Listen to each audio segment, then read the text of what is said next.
J'ai demandé ChatGPT de m'écrire l'histoire de ma boulevard, mais l'IA a fait n'importe quoi. Voici une histoire que j'ai écrite avec le résumé que vous m'avez donné. JB était un lapin anthropomorphe qui vivait en France avec sa mère.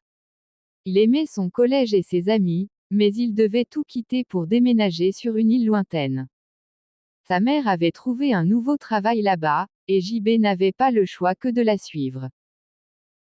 Il était triste de partir, mais il espérait se faire de nouveaux amis sur l'île. Il avait entendu parler d'une ville appelée Animalizia City, où vivaient des animaux de toutes sortes.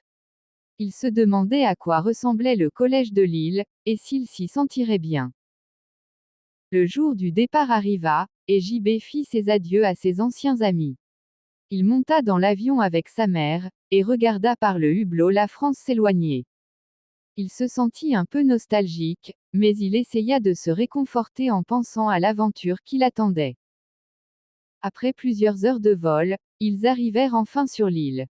JB fut émerveillé par la beauté du paysage. Il vit des plages de sable fin, des palmiers, des fleurs exotiques, et des montagnes verdoyantes. Il respira l'air frais et salé, et se dit que ce n'était pas si mal. Sa mère le conduisit à leur nouvelle maison, qui était située dans un quartier résidentiel de Animalizia City. C'était une jolie maison blanche avec un jardin et une piscine. JB fut agréablement surpris, et se dit que sa mère devait être bien payée pour se permettre un tel logement. Il déballa ses affaires dans sa chambre, qui était spacieuse et lumineuse. Il accrocha quelques posters sur les murs, et posa ses livres sur une étagère. Il se sentit un peu plus chez lui, mais il savait qu'il lui manquait quelque chose, des amis. Le lendemain matin, il se prépara pour son premier jour de collège. Il enfila son uniforme bleu et blanc, et prit son sac à dos. Sa mère lui souhaita bonne chance, et l'embrassa sur la joue. JB sortit de la maison, et marcha jusqu'à l'arrêt de bus. Il monta dans le bus scolaire, qui était rempli d'animaux bavards et excités. Il chercha une place libre, mais il vit que tous les sièges étaient occupés ou réservés. Il se sentit mal à l'aise, et se dit qu'il n'était pas le bienvenu. Il aperçut alors un siège vide au fond du bus, à côté d'un corbeau qui semblait bouder. Il s'approcha timidement, et demanda. « Excuse-moi, je peux m'asseoir ici ?» Le corbeau leva les yeux vers lui, et lui lança un regard noir. Non. JB fut surpris par la réponse sèche du corbeau. Il ne savait pas quoi dire, et resta planté là. Qu'est-ce que tu attends? Dégage, cracha le corbeau. JB sentit les regards moqueurs des autres élèves sur lui. Il rougit de honte, et recula. Désolé, murmura-t-il. Il chercha une autre place, mais il n'en trouva pas. Il décida alors de rester debout dans l'allée du bus, en espérant que personne ne lui fasse de remarques. Le bus arriva au collège, qui était un grand bâtiment moderne entouré d'un parc. JB descendit du bus, et suivit le flot des élèves vers l'entrée. Il se sentit perdu au milieu de la foule, et se dit qu'il aurait aimé avoir quelqu'un pour l'accompagner. Il arriva dans le hall du collège, où il y avait un panneau indiquant les classes et les salles. Il chercha son nom sur la liste des élèves de 3e année, et vit qu'il était dans la classe 3A. Il repéra le numéro de la salle correspondante, et se dirigea vers elle. Il entra dans la salle de classe, où il y avait déjà quelques élèves installés à leur place. Il vit que le professeur n'était pas encore arrivé, et qu'il y avait encore des sièges libres. Il choisit une place au milieu de la rangée du fond, et s'assit. Il posa son sac sur la table, et sortit ses affaires. Il regarda autour de lui, et vit que les autres élèves le dévisageaient avec curiosité. Il se sentit mal à l'aise, et baissa les yeux. Il entendit alors une voix amicale à côté de lui. « Salut, tu es nouveau. » Il leva la tête, et vit un chat qui lui souriait. Il avait le pelage gris et blanc, et les yeux verts. Il portait des lunettes rondes, et avait l'air intelligent. Moi. Comment il a su que c'était un pelage gris et des yeux verts? J'ai pas écrit ça dans mon résumé. Oui, je viens d'arriver sur l'île, répondit JB. Moi, c'est William. Et toi? JB. Enchanté, JB. Tu viens d'où? De France. Ah, la France. C'est un beau pays. Tu parles français? Oui, c'est ma langue maternelle. Moi aussi, je parle français. J'ai appris à l'école. Tu veux qu'on parle en français? Si tu veux. Ils se mirent alors à parler en français, ce qui fit que les autres élèves les regardèrent avec étonnement. JB se sentit plus à l'aise avec William, qui était gentil et cultivé. Il lui raconta pourquoi il avait déménagé sur l'île, et comment il se sentait dans son nouveau collège. William lui dit qu'il comprenait sa situation, car il avait lui-même vécu un changement similaire. Il lui expliqua qu'il était né sur l'île, mais qu'il avait déménagé en Angleterre avec ses parents quand il avait 6 ans. Il y avait passé 10 ans, avant de revenir sur l'île l'année dernière. Tu as de la chance d'avoir vécu en Angleterre, dit JB. C'est un pays que j'aimerais visiter.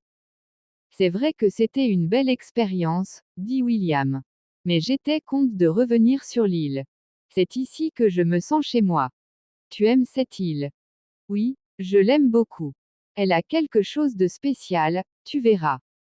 JB se demanda ce que William voulait dire par là. Il n'avait pas encore eu le temps de découvrir l'île, mais il espérait qu'elle lui réserve de bonnes surprises. Le professeur arriva alors dans la salle de classe, et demanda le silence. Il se présenta comme étant le professeur de mathématiques, et commença son cours.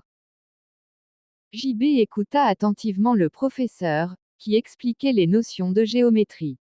Il aimait les mathématiques, et il trouvait le cours intéressant. Il se dit qu'il n'aurait pas de mal à suivre le programme scolaire de l'île.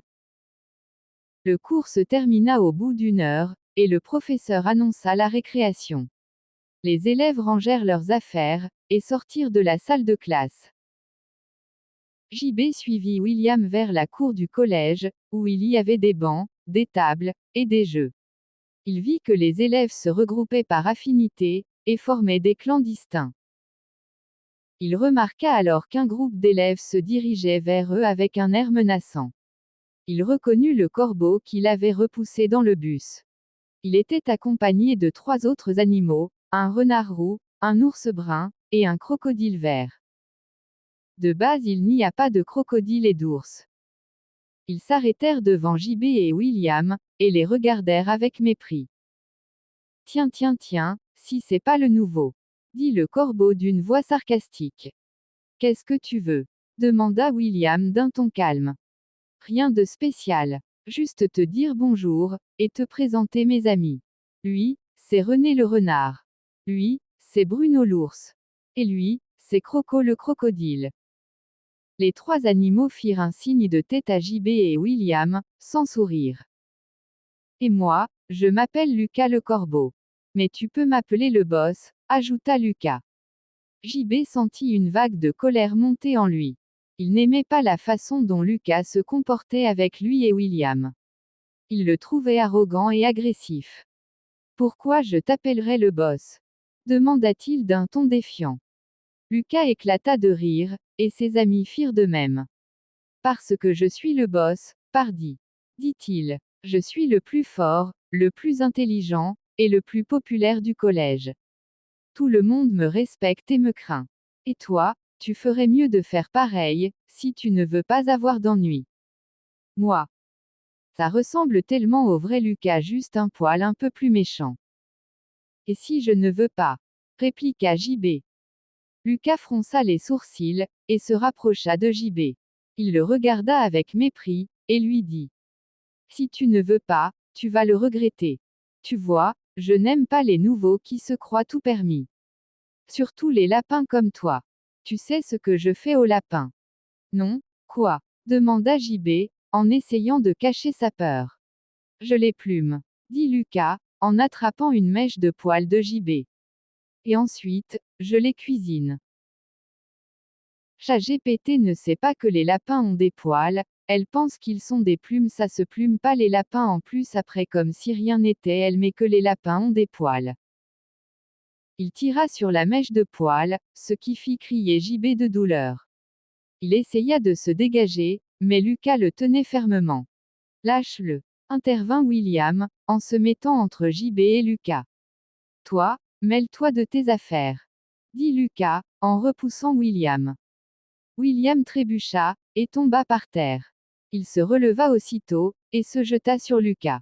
Il lui donna un coup de poing sur le bec, ce qui fit saigner Lucas. Lucas poussa un cri de rage, et lâcha JB. Il se retourna vers William, et lui rendit son coup de poing. Il le frappa au visage, ce qui fit tomber les lunettes de William. JB vit que William était en danger, et décida de l'aider. Il ramassa les lunettes de William, et les lui tendit. Puis il se mit à côté de lui, et fit face à Lucas. Tu vas payer pour ça, dit Lucas, en essuyant son sang avec sa manche. Il fit signe à ses amis de l'aider, et ils se jetèrent tous sur JB et William. Une bagarre éclata entre les deux camps, sous les yeux des autres élèves qui formaient un cercle autour d'eux. JB et William se défendirent comme ils purent, mais ils étaient en infériorité numérique. Ils reçurent des coups de griffes, de crocs, et de bec. Ils sentirent leur sang couler sur leur peau. Ils commencèrent à perdre espoir, quand ils entendirent une voix familière. Laissez-les tranquilles. Ils levèrent la tête, et virent une lapine qui venait à leur secours. Elle avait le pelage brun clair, et les yeux bleus. Elle portait une jupe rouge et un pull blanc. JB la reconnut aussitôt, c'était Elia, son amie d'enfance qu'il avait quitté en France. Il n'en crut pas ses yeux, comment se faisait-il qu'elle soit ici? Elia arriva près d'eux, et repoussa les agresseurs avec force. Elle donna un coup de pied au renard, un coup de poing à l'ours, et un coup de tête au crocodile. Elle attrapa ensuite Lucas par le col, et le souleva du sol. Toi, dit-elle d'une voix furieuse, tu oses toucher à JB. Tu sais qui il est. Gênant, je ferai aucun commentaire. Lucas la regarda avec surprise et peur. Il ne comprenait pas pourquoi elle prenait la défense de JB. Non, bégaya-t-il. C'est mon meilleur ami, dit Elia. Mon meilleur ami depuis toujours. Et tu n'as pas le droit de lui faire du mal. Elle lui lança un regard noir, puis elle le lâcha brusquement. Lucas tomba par terre, et resta immobile. Elia se tourna vers JB, et lui sourit. Elle lui tendit la main, et l'aida à se relever. JB, dit-elle, je suis si contente de te revoir. JB fut touché par l'accueil d'Elia. Il lui sourit à son tour, et la prit dans ses bras. C'est pas un roman romantique de base. ChatGPT égale chiant. Elia, dit-il, moi aussi, je suis content de te revoir. Ils s'étreignirent avec tendresse, sous les applaudissements des autres élèves qui avaient assisté à la scène. William les regarda avec étonnement. Il ne savait pas que JB et Elia se connaissaient. Il se demanda comment ils s'étaient rencontrés, et pourquoi ils s'étaient séparés. Il se dit qu'il avait beaucoup de questions à leur poser, mais il décida de les laisser profiter de leur retrouvailles. Il se dit aussi qu'il venait de se faire de nouveaux amis, JB et Elia. Il se dit qu'il n'était plus seul sur l'île, et qu'il allait vivre de belles aventures avec eux. Il se dit enfin qu'il aimait cette île, et qu'elle lui réservait de bonnes surprises. L'histoire ressemble beaucoup à ce que j'ai fait mais dans mon histoire Lucas dit oui pour que moi JB je m'assois à côté de lui, donc dans l'histoire originale Lucas est mon ami pas mon ennemi. En plus Lia à la fin elle a mis que j'étais ami avec moi-même. Le pire c'est que Lia a dit que j'étais une victime.